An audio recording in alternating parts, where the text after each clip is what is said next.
saboda haka mutum ko da wasa wani ya ce da shi ina neman yarka da aure, sai ya ce na baka, sai ya ce na karba, shikenan aure ya kullu.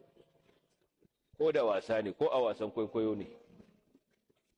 Saboda haka babu maganar shi kuma yake cewa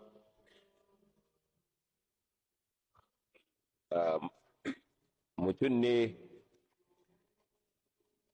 yana zaune sai abokinsa ya tambaye shi ina matarsa, sai shi kuma ya ce ai na sake ta. Sai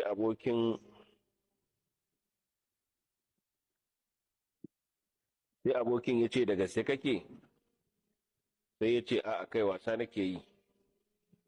To ashe matar ta ji, to shine take tambaya yaya matsayin wannan sakin.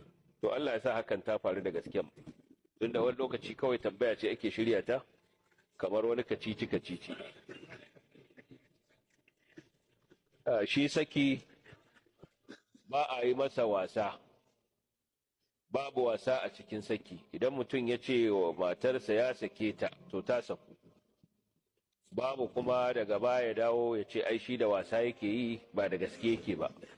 Harkar saki ba a yi mata wasa, kamar aure ne, da aure da saki da 'yan tabawa babu wasa. Jidduhunna jiddun wa hazduhunna jiddun. Gaskensu gaske ne, haka nan wasansu ma gaske ne.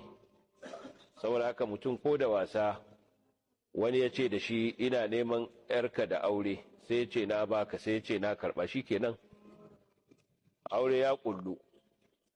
Ko da wasa ne, ko a wasan kwaikwayo ne.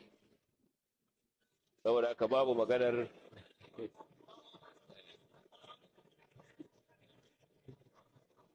haka ba maganar daga baya zawo ya ce to ai a wasa muka yi maganar ba da gaske ba.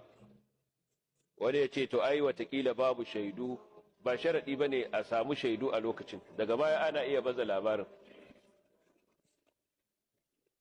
Ba lalle ne sai an samu, ba sai lalle ne ko da shi da shi ne, ba kuma lalle sai an karɓi sadaki a gurin a lokacin ba. Daga baya sai a yi lissafi ya ce to nawa zan bayar, sai a yi ciniki, shi kuma ya bada abin da ya kamata ya bayar. Saboda haka in har ya ce da shi ma ya ce masa ya saki matarsa, sawa'un ta ji ba ta ji ba, wannan ba shi ne mahalli ba. Jin ta ba shi yake nuna sakin yayo ba, ko in ba ta ji ba shi kenan bai ji ba. Cewa tana laba tana ji, wannan duk ba shi da duk wani ƙarin bayani ne da ba a buƙatar sa nan. Shi ne daman ke da ikon saki, ba ita ba. Saboda haka in ya ce ya saki ta saku, saboda haka ba zai dawo ba ya ce da wasa.